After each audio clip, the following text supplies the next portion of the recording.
Buenos días a todos. Para los que no me conocen, soy Daniel, uno de los pastores de la iglesia. Ahorita tengo como un poco más de un mes de no predicar. Estoy contento, agradecido al Señor de poder hacerlo.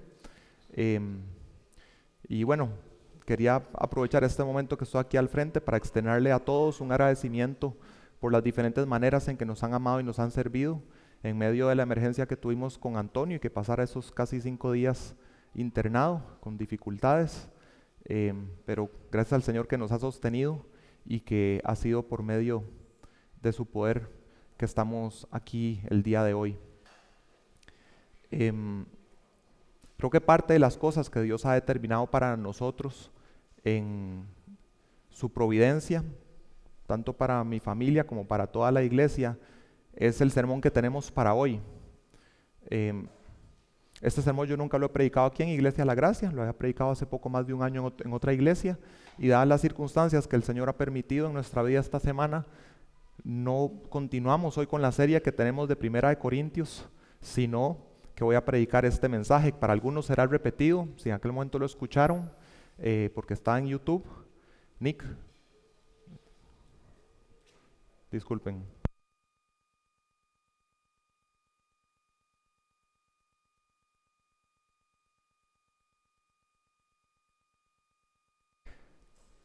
Y bueno, es lo que el Señor nos ha traído hoy. Es el mensaje que tenemos. En aquel momento lo di en otra iglesia. Di la versión de 50 minutos porque afuera me da vergüenza tardar 1 hora. Pero hoy aquí en Iglesia La Gracia tengo una versión mejorada, ampliada, que también me da vergüenza tardar 1 hora, pero aquí me la aguanto y igual doy un sermón de 1 hora.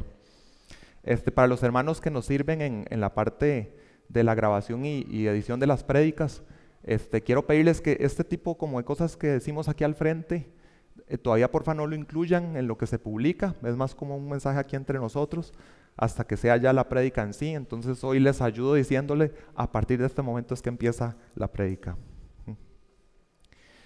Quizá algunos de ustedes han escuchado acerca de un hombre llamado John Wesley.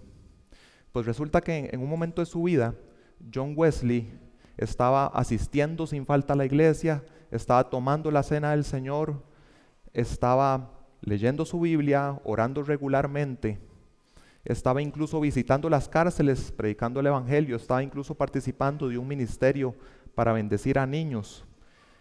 Y yo creo que cuando escuchamos eso nos suena todo muy bien, ¿no? Un ejemplo a imitar.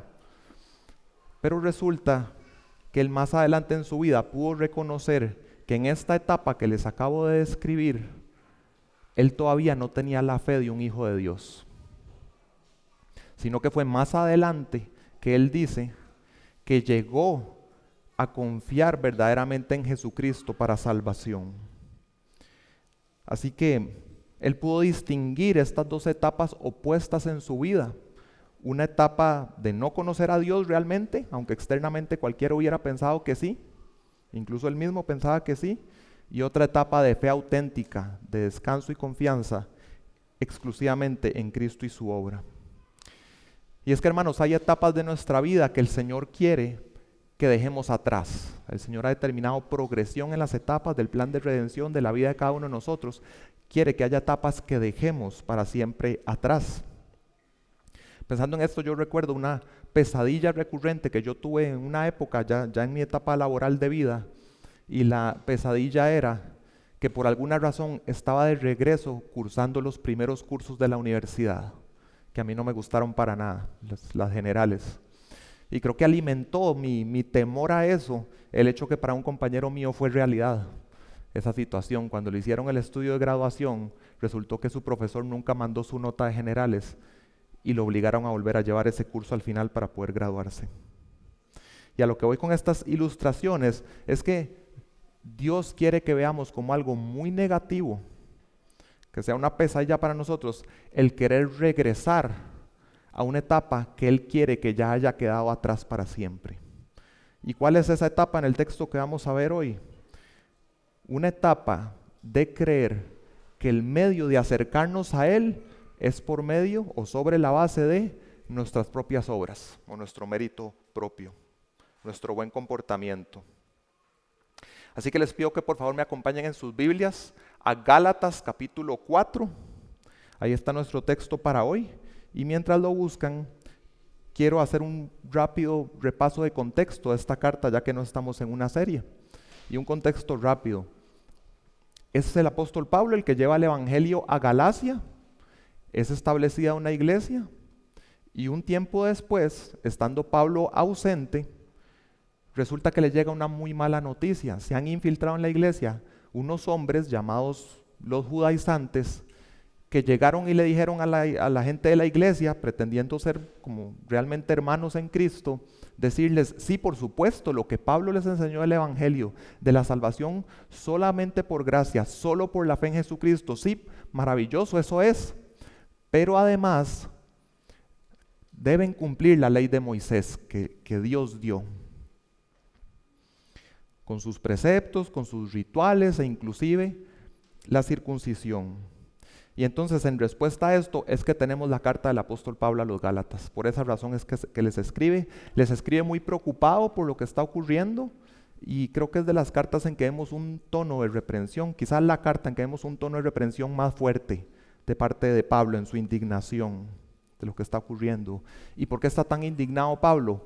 Porque en ese mensaje de los judaizantes, el evangelio, que es poder de Dios para salvación, está en juego. Porque en el momento en que añadimos cualquier cosa a la fe en Jesucristo como nuestro Señor y Salvador, ya entonces estamos en una perversión del evangelio. No se le puede llamar evangelio a una noticia así.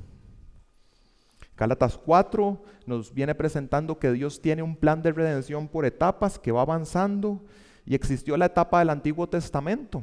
Existió la etapa en que hubo un pacto condicional del Dios verdadero con el pueblo de Israel, en que cada uno debía cumplir su parte, y si el pueblo era fiel a cumplir los 613 mandamientos al pie de la letra, no fallar nunca y ser fieles al pacto, entonces Dios les promete, haciendo su parte, que Él sería su Dios, ellos serían su especial tesoro, su reino de sacerdotes, Él iba a morar entre ellos en la tierra prometida para siempre. Pero esa etapa terminó.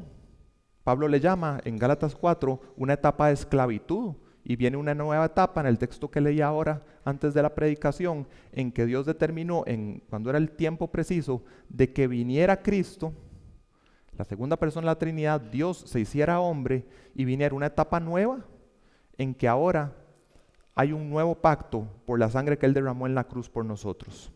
Y entonces ahora pasamos de ser esclavos a ser adoptados hijos de Dios, con su Espíritu en nosotros clamando, Abba Padre. Okay, vamos entonces a leer el texto, Gálatas capítulo 4, a partir del versículo 8 hasta el 11.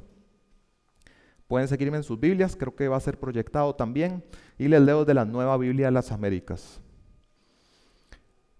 Pero en aquel tiempo, cuando ustedes no conocían a Dios, eran siervos de los que por naturaleza no son dioses.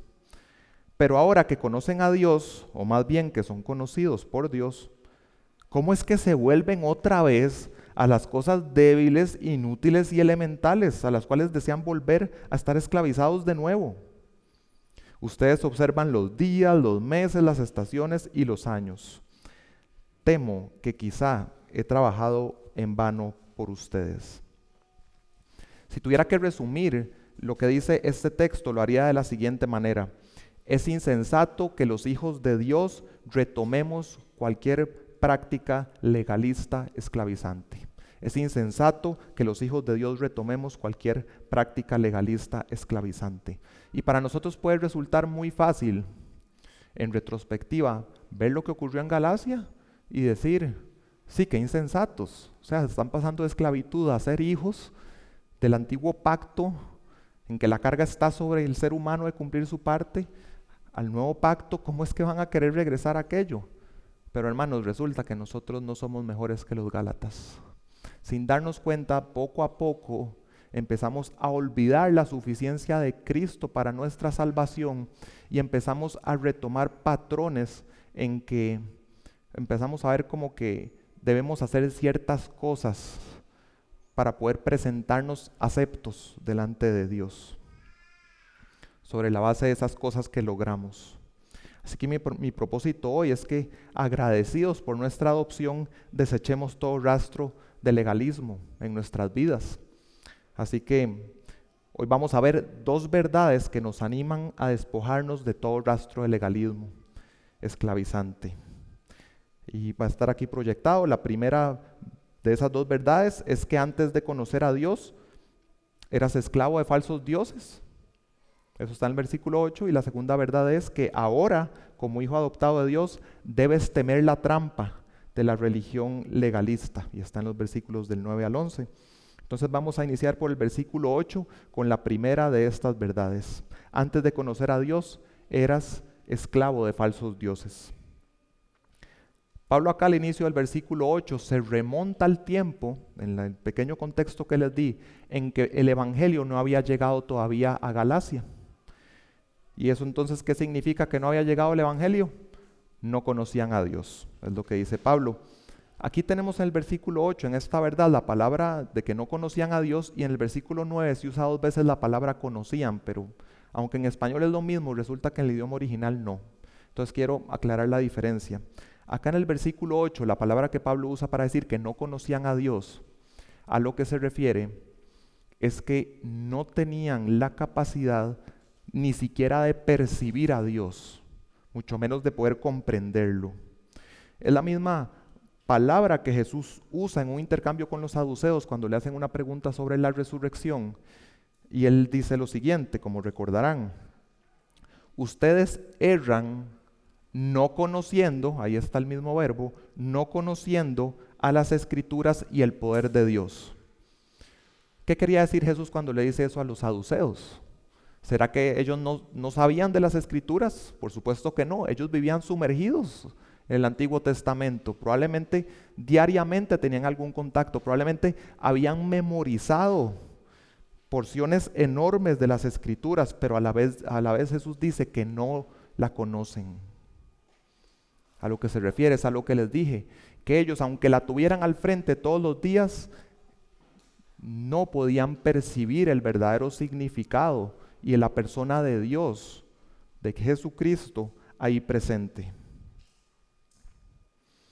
Entonces, de esa misma manera, los Gálatas, aunque están sumergidos en la creación de Dios y quizás llegando a la conclusión lógica de que debe haber un creador de todo esto creado de una manera tan magnífica, a pesar de eso, de esas cosas elementales, no podían llegar en sus propios medios a percibir al Dios verdadero revelado en Jesucristo. No había manera que lo percibieran.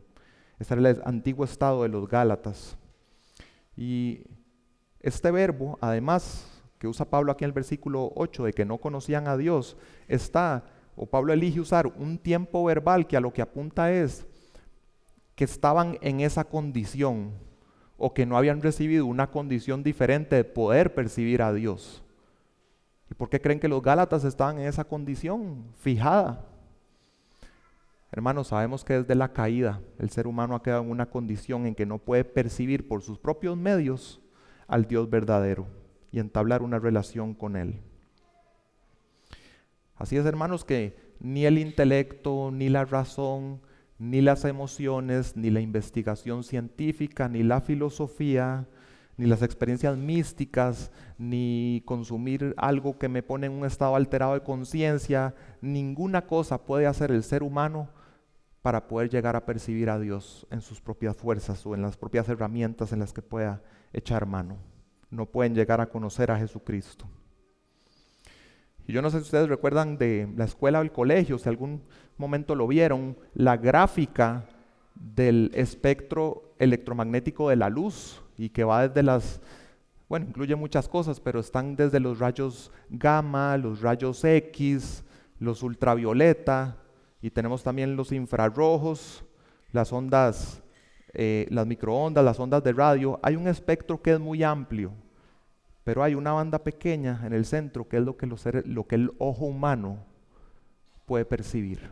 Y así como en la naturaleza podemos ver que el ojo humano solo ve una parte, y por naturaleza jamás vamos a poder ver con un ojo humano las otras, como está diseñado, De la misma manera, hermanos, por naturaleza humana, desde la caída, el ser humano tiene una incapacidad de percibir al Dios verdadero. Desde el Edén no podemos. Ni usando todos nuestros sentidos, ni todas las herramientas, va a poder llegarse al conocimiento de Jesucristo en nuestros medios. Entonces los Gálatas estaban en aquel entonces de una manera en que no podían conocer, percibir a Dios. Y entonces, ¿qué hacían? Pablo dice, servían a los que por naturaleza no son dioses. Es decir, y el lenguaje de esclavitud, estaban esclavizados a dioses falsos o a un camino falso. Y este trasfondo de los Gálatas no eran judíos antes de que fueran convertidos al cristianismo. Probablemente lo que adoraban era una multiplicidad de dioses, como ocurría en aquellos tiempos en el Imperio Romano. Pero Pablo nos dice que por naturaleza no son dioses. ¿Por qué? Porque pensando en una distinción muy básica entre creador y creación, si a quien está sirviendo es algo de la creación o adorando es algo de la creación, por definición eso es idolatría. Por naturaleza, creación no es Dios. Dios es el creador. Así que en ese antiguo camino los Gálatas vivían en idolatría, no conocían al Dios verdadero. Pero aunque los seres humanos después de la caída no tenemos manera de percibir al Dios verdadero, Dios por gracia mantuvo dando mensajes de revelación a los seres humanos. Desde la caída prometió que iba a venir una redención desde Génesis 3. Y esas revelaciones que Dios daba llevaban una progresión que llegaron a una cúspide, Gálatas 4, en la persona de Jesucristo. Gálatas 4:4 dice, ahí está el mismo capítulo del mensaje de hoy, lo pueden ver en sus Biblias, pero cuando vino la plenitud del tiempo, Dios envió a su Hijo. ¿Qué pasó con la venida de Jesús? Ahora sí podemos percibir a Dios porque Jesús vino. Juan capítulo 1, vea lo que dicen los versículos 14 y 18. El Verbo se hizo carne y habitó entre nosotros. Nadie ha visto jamás a Dios, el unigénito Dios que está en el seno del Padre, Él lo ha dado a conocer. Jesús vino y entonces Dios se ha revelado a nosotros mismos en Jesucristo. En Jesucristo, que aquí le llaman el Verbo, literalmente es la palabra. Jesús es la palabra de Dios encarnada que viene para que conozcamos a Dios. Y en estos últimos días Dios nos ha hablado por medio de Él, por medio del Hijo. Y entonces tenemos no solo la palabra encarnada, que a estos días solo nos queda el testimonio de quienes estuvieron hace 2000 años con Él, sino que tenemos también la palabra escrita. Lo que habló el Hijo lo tenemos en las páginas de la Escritura, en el Nuevo Testamento. Y ese mensaje es lo único que ahora sí nos faculta, en el poder del Espíritu, de poder percibir a Dios y conocerlo verdaderamente. Es esa misma palabra, ese evangelio, el que Pablo llevó a Galacia y entonces ya podía hablar de los Gálatas de un antes y un después en sus vidas. Fue cuando llegó con la palabra de salvación del evangelio y el Espíritu produjo en ellos vida nueva, que dejaron atrás esa etapa para siempre de adorar a otros dioses. Y hermanos, existen tantas religiones en el mundo, pero de una manera tal vez algo sobresimplificada, podríamos pensar en solamente dos caminos. Está el camino verdadero, que es la fe en el Dios vivo, que se nos reveló a nosotros. Tuvo que Jesús bajar del cielo, hacerse un ser humano para venir a buscar y a salvar lo que se había perdido, para liberarnos de esclavitud, para que pasáramos a ser parte de la familia de Dios, siendo personas que ni siquiera podíamos percibirlo. Pero entendemos que fue Dios quien tuvo la iniciativa en ese Emmanuel, en ese Dios con nosotros que celebramos hace unas semanas en Navidad. Ese es el camino verdadero.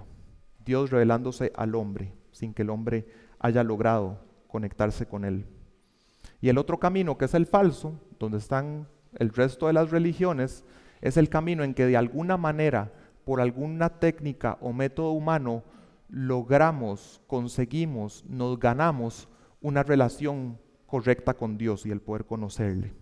Esos son los dos caminos. Antes de escuchar el evangelio, los Gálatas estaban esclavizados en el camino falso. pero al escuchar el Evangelio pasaron de la esclavitud a la adopción como hijos de Dios. Y esto es maravilloso, por fin los Gálatas estaban en el camino correcto. Pero vienen los judaizantes y Pablo tiene que escribirles esta carta. Por ejemplo, un capítulo atrás, en 3:2, Pablo les dice, entendiendo este antes y después, entendiendo los dos caminos, ¿recibieron el Espíritu por las obras de la ley o por el oír con fe? Recuerden cómo era que habían pasado de muerte a vida y no vuelvan atrás. Fue solamente por la fe y la gracia de Dios. Fue la confianza plena en Jesucristo, su Salvador y Señor, lo que marcó el inicio de su vida cristiana, y tiene sentido que entonces la confianza en Jesucristo también sea lo que va a marcar el resto de su caminar cristiano. Así debería ser, pero aparentemente los Gálatas han sido engañados a pensar que sí, empezamos por confianza en Cristo, pero para continuar la vida con Cristo hay que regresar a otras cosas que no son la suficiencia de Él. Y eso nos lleva a la segunda verdad, que nos anima a despojarnos de todo rastro de legalismo esclavizante. La tenemos en los versículos 9 al 11. Ahora, como hijo adoptado de Dios, debes temer o teme la trampa de la religión legalista. Ahí pueden ver en el versículo 9 que Pablo inicia con un pero, es decir, empieza con un contraste. ¿Cuál es ese contraste que hace? Pues lo que dijo al inicio del versículo 8, aquel entonces, en aquel tiempo, el contraste es con ahora. ¿Qué es diferente ahora, antes? Pablo dice, conocen a Dios. Antes no conocían a Dios, ahora conocen a Dios. Y como les dije, la palabra en español es la misma, conocen, pero en realidad tiene un significado diferente acá en el versículo. Es otra palabra en el idioma original, acá en el versículo 9. Acá no es meramente percibir algo, sino que es una palabra. Esta palabra conocer es una palabra que cuando se usa para personas, para decir que una persona conoce a otra, se refiere a una relación íntima, una relación profunda, una relación cercana, muchas veces una relación de pacto como el que hay entre marido y mujer. De ahí que hay frases en la Biblia como que dice que un hombre conoció a su esposa y ella concibió. A ese nivel de intimidad es. Entonces, no meramente un conocimiento intelectual de saber quién es alguien, saber quién es, sino por experiencia, una relación personal y cercana con la persona. Ahora los Gálatas, de esta manera última que acabo de escribir, conocían al Dios verdadero. No solo sabían quién era, no solamente eso fue lo que nos concedió Dios, es una relación íntima con Él. Y Pablo aclara algo más, vean ahí mismo. Conocen a Dios, o más bien son conocidos por Dios. Y es una buena aclaración que Pablo haga acá, y creo que la aclaración podemos verla al menos en dos sentidos. Podemos verlo, y en la misma línea que venía, podemos verlo en el sentido de cómo es entablada la relación de Dios con el ser humano, y podemos verlo también en el sentido en cómo permanece o se sostiene la relación de un creyente con Dios. Entonces, en ese primer sentido ya hemos visto que no había manera que por las técnicas del mundo pudiera el ser humano conocer a Dios. Tuvo que ser Dios el que tomó la iniciativa para acercarse al ser humano en un plan que Él determinó desde antes de la fundación del mundo, que Él decidió adoptar a unos, decidió revelarse a ellos, que lo conocieran por medio de Cristo. Y en el segundo sentido de la permanencia o el sostenerse en esa relación, hermanos, debemos entender que como seres humanos caídos, y como vimos la semana pasada, con cuerpos que van desgastándose, jamás podemos pensar que en nuestras propias fuerzas vamos a poder sostener nuestra relación con Dios. No hay manera. Nuestras dificultades van mermando. Muchos de acá algún día sufriremos de demencia, de Alzheimer, de situaciones del mundo caído en que en nuestras fuerzas ni siquiera vamos a pensar en nuestra relación con el Señor, de la situación que podamos llegar a encontrarnos. No es en nuestras fuerzas que mantenemos la relación con Él, sino que igualmente es Dios hacia nosotros. Es Él el de la iniciativa, es Él el que sostiene. Nuestra salvación, hermanos, no se sostiene en nada que sea atribuible a nosotros, sino que es Dios que es fiel, que es inmutable, que ha decidido por amor hacer un pacto eterno, inquebrantable con su iglesia, que somos sostenidos por esa sangre que ya fue derramada en el Calvario. Eso es lo que nos sostiene. Hermanos, qué gran seguridad que tenemos en el Evangelio de Jesucristo, con estas palabras que dice Pablo, que no es que nosotros conocemos a Dios, sino que hemos sido conocidos por Dios. Eso es lo que nos sostiene. Por eso podemos tener confianza. Ahí está el contraste que hace Pablo, de lo que antes era idolatría, en que los que adoran a los ídolos realmente ni tienen una relación con ese falso Dios, a lo que tenemos ahora, que es una relación viva con Dios, una fe viva en Él, una comunión íntima. Y es a la luz de esto que Pablo en la segunda mitad del verso 9 plantea esta pregunta. ¿Cómo es que se vuelven otra vez a las cosas débiles, inútiles y elementales o principios rudimentarios a las cuales desean volver a estar esclavizados de nuevo? O sea, a Pablo no le cabe en la cabeza, ¿cómo es esto? ¿Cómo es que quieren volver a ese camino? Es una tristeza, hermanos, que los gálatas siquiera le hayan prestado oído al mensaje de los judaizantes, porque como hemos ido avanzando en el mensaje, ahora podemos decirlo de esta manera. Los judaizantes al final lo que están haciendo es que están tomando esta maravillosa relación que acabo de describir, que ahora tiene un creyente con Dios, que es su Hijo amado, por un pacto inquebrantable, por siempre, y quiere reducir esa relación maravillosa a una lista de tareas por cumplir, a una lista de rituales y de preceptos. Es trágico porque el Evangelio, el mensaje puro del Evangelio que Pablo le predicó a los Gálatas es que Cristo es suficiente. Pero donde llega alguien y dice, sí, Cristo, pero además súmale esto, cualquier contribución humana a creer que la fe en Cristo más lo que usted ponga ahí es igual a salvación, donde usted introduce ese elemento, ese más otra cosa, contribución humana, eso lo que hace es degradar el acto de amor más profundo en la historia de la humanidad, que es Cristo derramando su sangre en el Calvario para rescatarnos, para que fuéramos hijos de Dios. También devalúa su vida perfecta, su sacrificio sin mancha, es despreciar la provisión perfecta que Dios nos ha dado y que es suficiente para ser salvos por lo que ha hecho Cristo por nosotros. Dentro de esta pregunta que le hace Pablo a los Gálatas de que no le cabe en la cabeza lo que están haciendo, él les dice, ¿cómo es que se vuelven? Este se vuelven que está dentro de la pregunta, en otras partes de la Biblia se usa en un sentido positivo. Es la palabra que se usa a veces para describir la conversión cristiana, cuando es convertido un ser humano al cristianismo. Por ejemplo, en 1 Tesalonicenses 1:9, Pablo les dice, ustedes se convirtieron, que es la misma palabra en el original, ustedes se volvieron de los ídolos a Dios para servir al Dios vivo y verdadero. Pero aquí, como usa la palabra Pablo, hablándole a los Gálatas, habla en términos como si eso fuera posible, porque sabemos que la salvación no se pierde. Es como si los Gálatas estuvieran dirigiéndose en una dirección que es como una conversión a la inversa, volviendo de regreso a cosas de atrás, del Dios vivo y verdadero a los ídolos, a la esclavitud. Es un regreso a la etapa que describimos en la verdad número 1. ¿Cómo la describe aquí Pablo?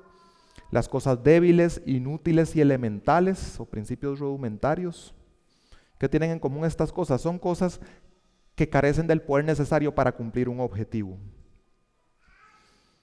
Producir la salvación. Son sistemas religiosos previos a Cristo, que carecen de Cristo. No pueden traer salvación ni crecimiento espiritual a la vida de las personas. Por lo general, estas cosas débiles, inútiles y elementales tienen que ver más con ejercitar prácticas, con tener cierta moralidad, ser disciplinado en algunas áreas o tener cierto comportamiento externo de cumplir reglas. Y es por esta incapacidad de salvar, de estas cosas elementales, que Pablo incluso dentro de estas no incluye solo la idolatría pagana en la que vivían antes los Gálatas. En este mismo capítulo, en versículo 3, con esas mismas palabras, Pablo describe ¿qué? El antiguo pacto. Sobre estos mismos temas, Pablo también tuvo que escribirle a los colosenses, y voy a leerles algunas porciones de lo que Pablo les dijo en Colosenses 2, a partir del versículo 8. Miren que nadie los haga cautivos por medio de su filosofía y vanas sutilezas, según la tradición de hombres, conforme a los principios elementales del mundo, lo mismo que estamos viendo acá, y no según Cristo. Por tanto, que nadie se constituya en juez de ustedes con respecto a comida o bebida, o en cuanto a día de fiesta, o luna nueva, o día de reposo, cosas en las que ya los Gálatas están empezando a caer, cosas que son solo sombra de lo que ha de venir. Pero el cuerpo, es decir, la sustancia que produce la sombra, ¿cuál es? Es Cristo. Si ustedes han muerto con Cristo a los principios elementales del mundo, sea idolatría o sea la ley. Porque como si aún vivieran en el mundo, se someten a preceptos tales como no manejes, no gustes, no toques, que son mandamientos y reglas de hombres. Los Gálatas ya habían muerto a vivir de esta manera, ya habían muerto a lo que vimos en la verdad del punto 1. En Colosas había amenazas semejantes al Evangelio. Y aquí algo interesante que no sé si notaron, aunque ya lo he mencionado, es que los Gálatas venían de un trasfondo pagano. Ellos no creían en Jehová, el Dios de Israel, seguir la ley de Moisés. Ellos, no era el contexto de ellos. Pero Pablo les dice que si ahora que han profesado creer en Jesucristo, le están creyendo a los judaizantes y creen que sí, creer en Jesucristo, la fe en Él, pero añadirle la ley de Moisés, Pablo lo describe como regresar a la ley, regresar al antiguo pacto, o a la esclavitud de la ley de Moisés. Y es raro que les diga a los Gálatas que están regresando a eso, si eso no era como el pasado de ellos.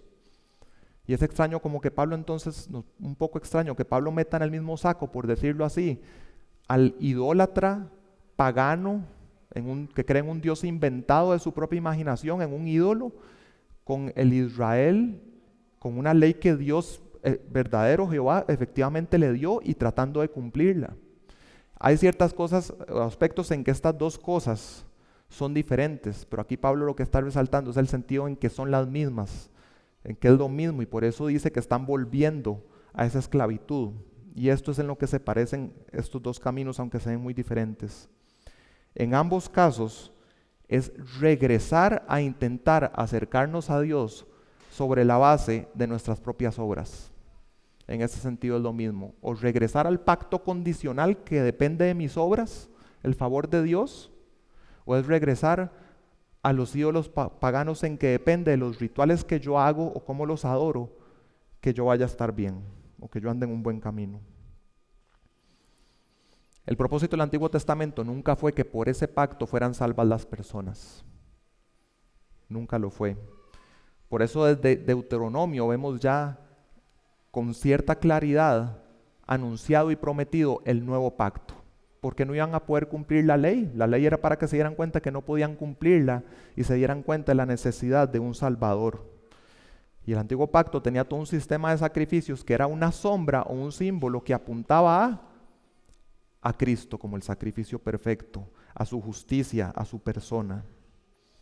Entonces Dios determinó esta progresión en la historia de la redención que incluyó el antiguo pacto, pero en Gálatas 4 nos habla de que ha llegado el tiempo de Cristo, y por eso es que Él, cuando está anunciando el Evangelio, por ejemplo, en Mateo 11, a un pueblo que vivía bajo la carga de tener que cumplir la ley para mantener una buena relación con Dios, a un pueblo que además le habían sumado sobre sus hombros las cargas de los mandamientos de hombres de los fariseos, a la gente que tiene esa carga encima, es que Cristo les trae el mensaje: vengan a mí todos los que están trabajados y cargados, y yo los haré descansar.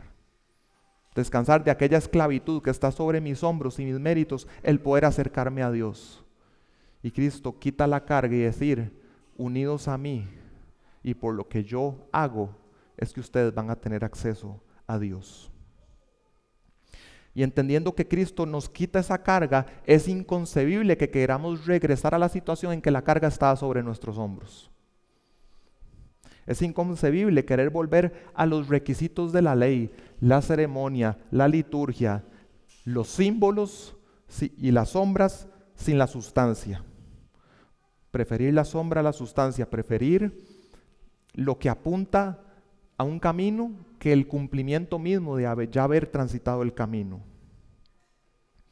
Esto me recuerda una historia que contó alguna vez un predicador en que un niño en el supermercado se le pierde a su mamá y el niño está en un pasillo asustado, solo. Quisiera ver a su mamá y al fondo del pasillo ve que se empieza a asomar una sombra. Y donde empieza a mostrarse más el contorno de la sombra, pareciera ser que es su mamá, por esa forma. Y él se emociona. Y vean la insensatez, hermanos, de que el niño corra hacia su mamá emocionado y que cuando llega donde ella, lo que quiera sea acariciar la sombra en vez de abrazar a su madre. Pero esa insensatez es lo que hacemos cuando nos volvemos a pensar que cumpliendo mandamientos es que nos podemos acercar de una mejor manera a Dios, sobre la base de nuestro mérito. Ya los Gálatas están empezando a cumplir con cosas de ceremoniales judías, el calendario, los días de descanso, las lunas nuevas, la Pascua, Pentecostés, tabernáculos, jubileos. Maravillosas esas cosas, pero eran una sombra. La sombra queda atrás y ahora está la sustancia que produce la sombra, el cuerpo que es Cristo. Es irracional que un esclavo que haya pasado esa condición a ser un hijo adoptado quiera regresar a ser esclavo. Los israelitas mismos es una insensatez, pero vemos que la vivían también en aquel momento en que, habiendo sido libertados de la esclavitud en Egipto y ahora en una relación cercana y amorosa con un Dios que los va a hacer su pueblo especial, que les provee todo, que los lleva a una tierra prometida donde fluye leche y miel, el terco corazón humano y rebelde quiere regresar a la esclavitud bajo Faraón y se atreve a decir que eso era mejor.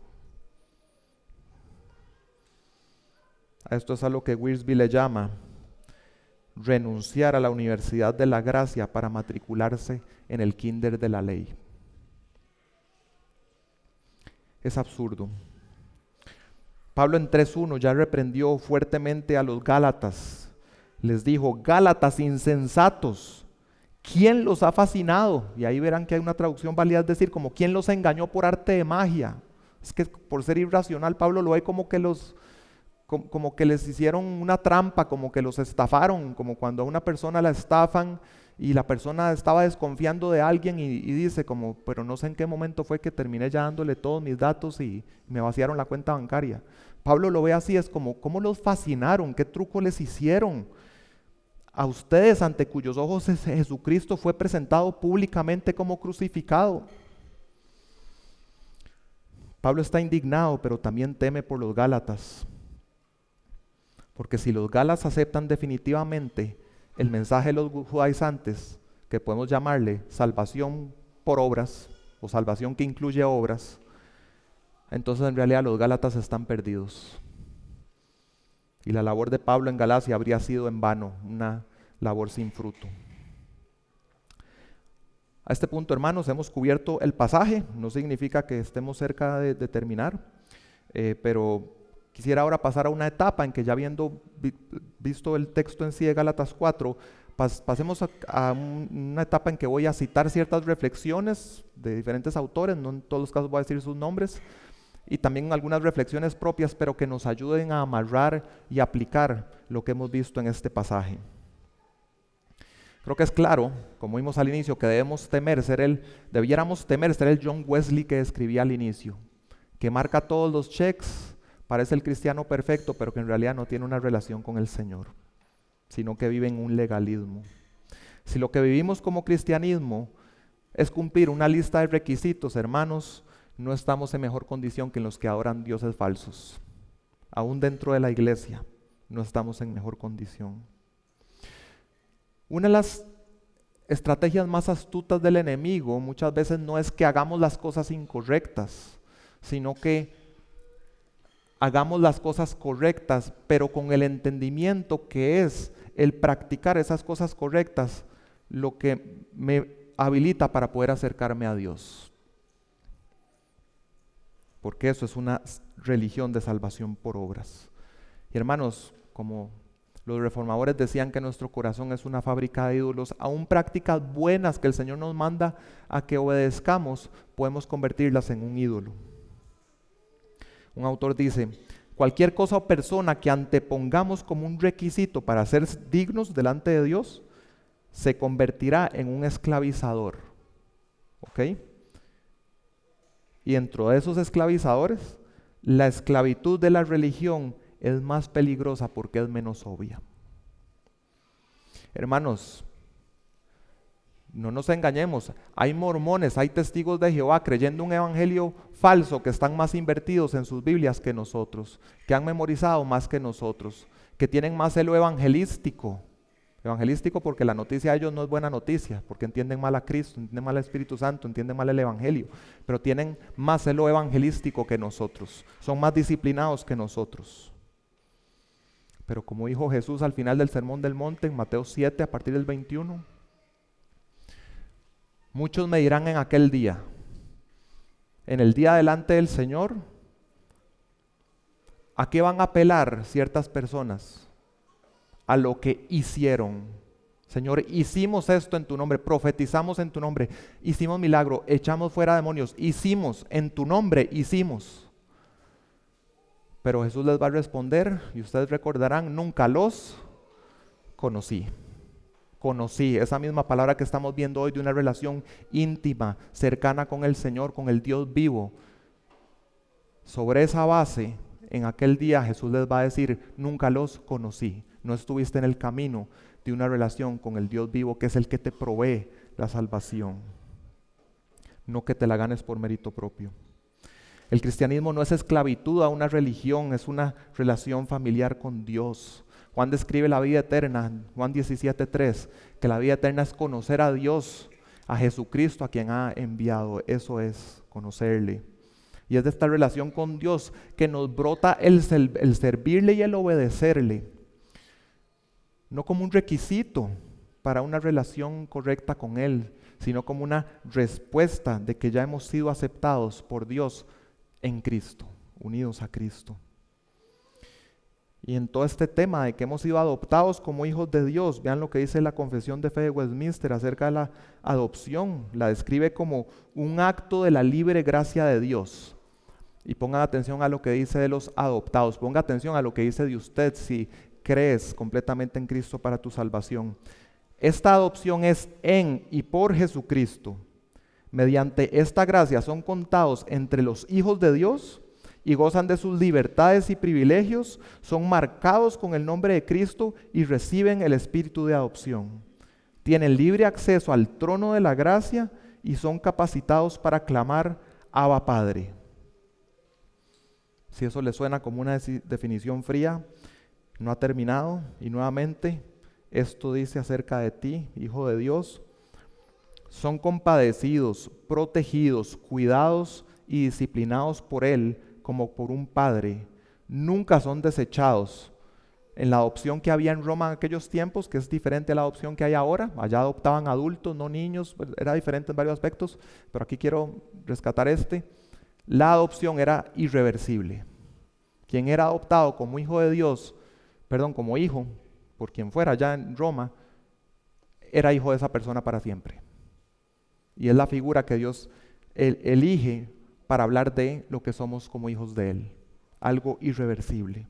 Nunca son desechados, sino que son sellados para el día de la redención y heredan las promesas como herederos de la salvación eterna. Entendiendo qué significa esta adopción que Dios nos ha dado, es que podemos entender las palabras que nos dice el apóstol Juan en 1 Juan 3:1 cuando dicen: miren qué tipo de amor nos ha tenido Dios para que ahora seamos llamados ¿qué? Hijos de Dios. Cuando Jesús fue bautizado, Él sube del agua, se abre el cielo, desciende el Espíritu Santo y se escucha una voz desde el cielo que dice: tú eres ¿qué? Mi hijo amado, en ti tengo complacencia. Luego es llevado a ser tentado por el diablo en el desierto, y precisamente el diablo lo que hace es cuestionarle esa identidad que el Padre le acaba de asegurar. Si eres hijo de Dios, entonces, y ahí vienen las tentaciones. Y sabemos que Jesús, a diferencia del primer Adán, no peca. Ahora nosotros, constantemente, en medio de las dificultades, de las tribulaciones y de nuestro propio pecado, a nosotros nos surge también la pregunta en nuestro interior, o bien una acusación externa sobre nuestra identidad como hijos de Dios. Si eres hijo de Dios, ¿por qué caes en esos pecados? ¿De verdad un hijo de Dios vive así? Si crees en el Hijo de Dios, ¿por qué estas dificultades? ¿Por qué estas situaciones difíciles? Y cuando viene ese cuestionamiento sobre nuestra identidad como hijos de Dios, ¿cómo nos enseña el Evangelio a responder? La sangre ya fue derramada en la cruz del Calvario, y es la obra perfecta de Cristo la que me cubre, y su justicia ha sido acreditada a mí por la pura gracia de Dios. Así que los hijos de Dios no somos acusados. Dios no admite acusación contra sus hijos. Y a veces nos parece que en medio de nuestros pecados nos parece difícil de creer que esas palabras apliquen para nosotros, que Dios te diga, tú eres mi hijo amado, en ti tengo complacencia, pero la realidad es que por estar unido a Cristo, esas palabras sí aplican para ti. Porque así lo determinó Dios en un plan perfecto desde un principio, antes de la fundación del mundo. En Efesios 1, versículo 5, Pablo dice, en amor, habiéndonos predestinado para ser adoptados hijos suyos por medio de Jesucristo, según el puro afecto de su voluntad, para alabanza de la gloria de su gracia, con la cual nos hizo ¿qué? Aceptos en el amado, aceptados en Cristo, por estar unidos con Él. Y a veces, hermanos, en el día a día, pensando en aplicación, a veces hay un día en que nos levantamos sintiéndonos bien, estamos con energía, estamos amando a las personas, sirviendo a los demás, leemos nuestra Biblia y ese día podemos sentir, sí, hoy sí me siento bien para acercarme a Dios en oración. Pero tal vez otro día empieza mal, me siento desanimado, estoy malhumorado, situaciones alrededor mío son de tentación o de tropiezo, tal vez caigo más en pecado, percibo que algo anda mal y entonces ese día digo, hoy como que no me siento bien para acercarme a Dios en oración. Y un autor dice, pero ¿cuál es la base para tu acercamiento a Dios? ¿Vienes a Él estribando en la insegura base de tus emociones, sintiendo que hoy has logrado algo para Dios? ¿O te allegas a Él sobre la base de algo mucho más firme, en el hecho de que la sangre de Cristo ha sido ya derramada y que Dios mira esa sangre y está satisfecho? Si has tenido un buen día o un mal día, pecado más o menos, tu base de acercamiento es siempre la misma. El único terreno seguro, la sangre de Cristo. Este es el terreno por el que podemos entrar a la presencia de Dios y no hay otro. El cristianismo no se trata, hermanos, de cumplir mandamientos. Incluso el mayor mandamiento, que es amar a Dios con todo. El cristianismo no se trata de qué tan bueno eres amando a Dios. Y aquí retomo a Pablo diciendo, no que conoces a Dios, sino que siendo conocido por Dios. El cristianismo se trata de que Dios decidió amarte. Se trata de que Dios decidió elegirte y predestinarte para ser su adoptado hijo. Y en la teología, cuando hablamos de la elección, esta elección que hace Dios de cada uno de los creyentes, se le llama una elección incondicional. Y precisamente incondicional lo que significa es que la persona elegida no cumplió ningún requisito para poder ser elegida. No dependió de un requisito que cumplió la persona. Y para dejarnos eso totalmente claro, Dios incluye en su palabra afirmaciones como decir que Él hizo esa elección desde antes de la fundación del mundo, antes de que naciéramos, antes de que hubiéramos hecho lo bueno, lo malo o lo que fuera. Desde ese momento Dios había elegido. Sobre esa misma elección, Dios le dijo esto a Israel en Deuteronomio 7:6. el Señor tu Dios te ha escogido para ser pueblo suyo de entre todos los pueblos que están sobre la superficie de la tierra. El Señor no puso su amor en ustedes, ni los escogió por ser ustedes más numerosos que otro pueblo, pues eran el más insignificante de todos los pueblos, mas porque el Señor los amó. Y no sé si se dan cuenta, pero si a este texto le hacemos la pregunta de por qué Dios los eligió, no respondió por qué los eligió o por qué los amó. Dice por qué no fue, pero no dice por qué fue. Si uno sintetiza, dice, no puso su amor en ustedes por esto, esto y esto, sino porque el Señor los amó. O sea, los amó porque los amó. Pero sí quiso dejar claro por qué no. No eran un pueblo que tuviera ningún atractivo o un aparente potencial al ojo humano de que llegara a convertirse en algo. Y como vimos ya en los primeros capítulos de 1 Corintios, Pablo también lo dice en el Nuevo Pacto a la iglesia en Corinto. Recuerden su elección, hermanos, que no fue porque ustedes fueran fuertes o con credenciales del mundo, o porque fueran nobles, o tuvieran poder o prestigio o fama de ningún tipo. No, más bien Dios se deleita en escoger lo vil y menospreciado del mundo para avergonzar a los orgullosos que creen que sí tienen esos méritos para que Dios los apruebe. Entonces al final no sabemos por qué es la elección, pero sí Dios nos deja totalmente claro por qué no es. No es por mérito humano. Es por el puro afecto de la voluntad de Dios, si lo viéramos en Efesios 1. Y a veces, hermanos, cuando estudiamos estas verdades, queremos desentrañar el misterio de la elección de Dios. ¿Por qué uno sí y otro no? Y si eso se mezcla con nuestro corazón humano, que quiere tener algún mérito, quisiéramos pensar, no, es que sí, tal vez hay algo en mí atractivo, algo que inclinó un poco la balanza para que Dios se fuera en la dirección de sí elegirme a mí. Y una y otra vez lo que nos dice la palabra es, no, téngalo claro, no es nada atribuible a usted. Es el puro amor de Dios. Para que lo que sea exaltado sea ¿qué? La alabanza de la gloria de la gracia de Dios. Gracia, por definición, un regalo no merecido. Nada es no ganado por mérito. Vean qué bueno esto que dice un hermano. Los cristianos que no están seguros de que Dios los ama y los acepta en Jesús, a no ser por sus actuales logros espirituales, son personas que en el fondo son radicalmente inseguras. Mucho menos seguras incluso que los no cristianos, porque pasan constantemente escuchando prédicas sobre la santidad de Dios y la justicia que se supone que debería tener por ser cristiano.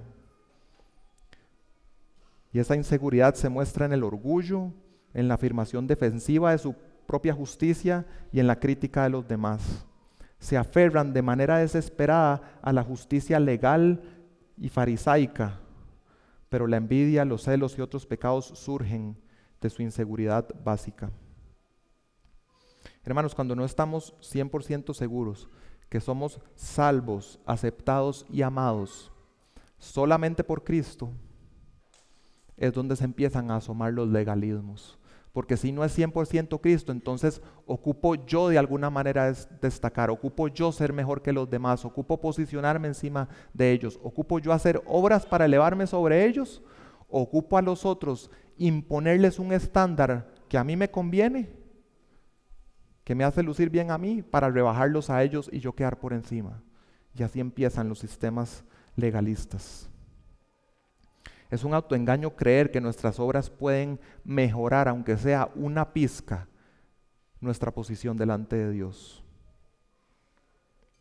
En un libro que les recomiendo, de John MacArthur, que se llama Nuestra suficiencia en Cristo, para abrirles el apetito les voy a leer 2 párrafos, es la cita más larga que tengo hoy. Dice esto: el legalismo es una amenaza para la iglesia hoy en día, como lo fue en Colosas. Aquí se está refiriendo a Colosenses.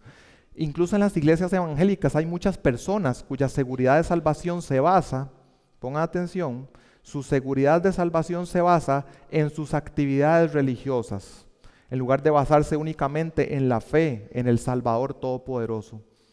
Suponen que son cristianos porque leen la Biblia, oran, van a la iglesia o realizan otras funciones religiosas. Juzgan la espiritualidad sobre la base del desempeño. en lugar del amor interno a Cristo, el odio al pecado y un corazón dedicado a la obediencia. Obviamente, la lectura de la Biblia, la oración y la comunión con los creyentes pueden ser manifestaciones de una verdadera conversión, pero cuando se les separa de la devoción al Señor Cristo, se reducen a rituales religiosos sin sentido que incluso los incrédulos pueden realizar. Y yo creo que unas palabras como esta nos ayudan a pensar no solamente en el extremo que hemos visto hoy del legalismo, sino también en el extremo del libertinaje, porque cuando entendemos que es completamente la obra de Cristo, pudiéramos caer como en un letargo, una pereza espiritual y pensar que entonces porque todo lo ha hecho Cristo, lo que tenemos es como una licencia para pecar o una licencia para vivir como a mí me dé la gana y Cristo ya todo lo pagó, como cantamos ahora. Y no, cuando entendemos bien la salvación que el Señor regala por gracia, cuando el Espíritu Santo viene a la persona es nacida de nuevo, esa persona ahora tiene deseos nuevos. Esa persona ahora aborrece el pecado. Ahora esa persona jamás va a ver la libertad que Dios le ha comprado como una ocasión para el egoísmo, sino que su anhelo más profundo es amar al Señor, vivir para el que dio su vida por Él, ser semejante a Él. Como Pablo dice en propio Gálatas, en Gálatas 2:20, con Cristo estoy juntamente crucificado y ya no vivo yo, mas vive Cristo en mí, y lo que ahora vivo en la carne, lo vivo en la fe del Hijo de Dios, el cual me amó y se entregó a sí mismo por mí. Así que estas verdades nos protegen del legalismo, pero aunque no es el tema de hoy, veamos que también nos protegen del libertinaje. Nos da un corazón que se deleita en obedecer al Señor, en buenas obras que brotan dentro de esa relación que Dios nos ha regalado. Y creo que a la luz de esto, creo que hay cosas que podemos detectar en nuestro propio lenguaje para ver si hemos convertido en una lista de reglas o en un checklist nuestra relación con el Señor. El lenguaje que usamos, simplemente una frase como decir, hoy no he hecho mi devocional, ¿verdad? Como está la lista de tareas, hay un check de hacer el devocional y no lo he hecho. Suena más a lista de tareas que decir algo como, hoy me ha hecho falta relacionarme con el Señor. Hoy me ha hecho falta escuchar la voz de mi Padre, hablar con mi Padre, buscar su guía, decirle cómo me siento. Y así, hermanos, debemos detectar las maneras en que hemos reducido nuestra relación con Dios a una lista de requisitos por cumplir, una lista de tareas, de servirle con mi don, de llenar la agenda con actividad de iglesia. Porque nuestro corazón humano caído tiende a eso. Siempre para el ser humano va a ser más fácil cumplir una lista de reglas que manejar una situación una situación de relaciones, una situación relacional que siempre es mucho más difícil. Y lo vemos siempre, hermanos. Por eso, por ejemplo, un hombre en medio de dificultades con su esposa, con sus hijos, se refugia en el trabajo, en que tiene un buen desempeño si cumple con estas cosas, y ahí es elogiado por sus virtudes y por su desempeño, en vez de invertirse en la parte relacional, que es la que Dios quiere para nuestras vidas. Dios no quiere que reduzcamos la relación con Él, ninguna relación en nuestras vidas, a una lista de tareas. Cuando hablamos, por ejemplo, de los medios de gracia, cuando hablamos de disciplinas espirituales, por eso siempre, hermanos, lo hablamos en la iglesia y los animamos a esas prácticas en términos de entender que son un medio, son un vehículo, no son un fin en sí mismo. Leer la palabra, el ayuno, lo que usted se imagine como disciplina espiritual, eso no es la relación con Dios. Es un medio, es un vehículo, pero no es el afecto del corazón a Cristo. A nivel personal, yo soy uno que constantemente tengo que estarme recordando que no debo evaluar mi relación con Dios en términos de qué tan buen pastor soy. Dios en su providencia ha determinado que yo sea pastor, y aunque es en lo que estoy más dedicado, en el servicio al pueblo de Dios, mi identidad delante de Dios no es pastor, es hijo amado de Dios en Cristo, por los méritos de Él. Los últimos 8 años mi esposa ha estado muy dedicada en una etapa de la vida al tema de maternidad, y yo tengo que estarle recordando constantemente que su identidad delante de Dios no es esposa, no es mamá, aunque eso es lo que le consume la mayoría de su tiempo, tiene que buscar al Señor, acercarse a Él y recordar la verdad de que esto ocupa mucho tiempo de mi vida, pero esto no es mi identidad delante de Dios. Mi identidad delante de Dios es una hija de Dios rescatada por gracia, por el puro afecto de su voluntad. Y siempre estaré unida a Cristo. Otras cosas pueden desaparecer, la unión con Cristo es para siempre. Lo veremos en 1 Corintios 13, cuando Pablo quiere enfocarlos bien en el tema de los dones. Los dones van a pasar, hermanos. Son cosas pasajeras. La manera en que le servimos a Dios, nuestras habilidades, facultades para servirle, es pasajero. Al final es el cara a cara con el Señor lo que permanece. Tu relación con Dios no es ser pastor, no es ser un buen diácono, una buena diaconisa, no es servir en audiovisuales, no es visitar a enfermos, no es ser un buen evangelista, no es dar aquí la bienvenida, no es ser un estudiante de seminario que saca buenas notas. ¿Qué son todas esas cosas entonces? ¿Son malas? ¿No? Hay que guardarse que no se convierta en un ídolo, pero esas cosas son buenas. Todas estas son preciosas y apropiadas expresiones de amor y gratitud, de atender llamados que el Señor nos hace dentro de la relación que Él nos ha regalado.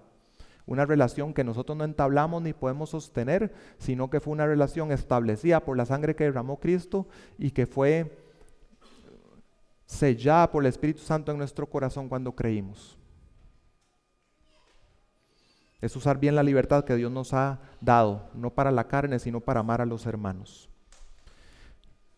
Y no quisiera concluir el mensaje sin hablarles del tema del legalismo en dos direcciones, porque principalmente lo he enfocado en como que no seas un legalista contigo mismo, pero quiero también que pienses que tú no seas un legalista hacia los demás.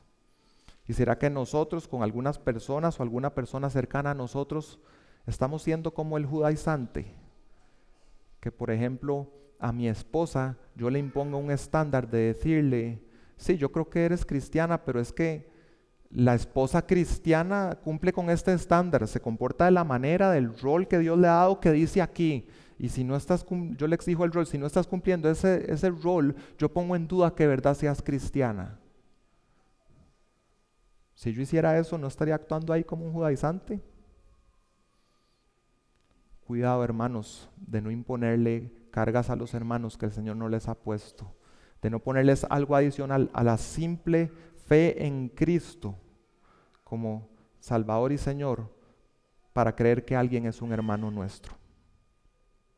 También pensando en hermanos de otras denominaciones. No imponemos a otros estándares de moralidad. No seamos prontos a exigir un estándar, sino a apreciar el avance del reino de Dios en las personas a nuestro alrededor, de ver cómo están creciendo, disponernos como instrumentos para ayudarlos a crecer. Hermanos, y entender, descansar en que es la provisión de Dios y la obra de Cristo la que nos ha rescatado, es lo que más nos potencia para servir a Dios. Uno pensaría que los legalistas tan enfocados en las buenas obras son los que van a destacar en invertirse de lleno, aunque sea en algo falso. Pero al final ni siquiera eso es así. Porque cuando Pablo dice de que él teme que quizá haya trabajado en vano en Galacia, esa palabra que él usa de que él trabajado en Galacia, es una palabra que describe un esfuerzo hasta el agotamiento, hasta quedar exhausto. Entonces vean que el mismo apóstol que está luchando de todo corazón por la salvación solamente por fe y nada de obras, es el mismo que puede decir, en otro texto lo dice, que él ha laborado más fuerte que cualquier otro. Porque entender que no es nuestro mérito, sino lo que Dios ya ha hecho por nosotros en Cristo, nada potencia la verdadera labor cristiana dedicada con fuerzas más allá de las que tenemos.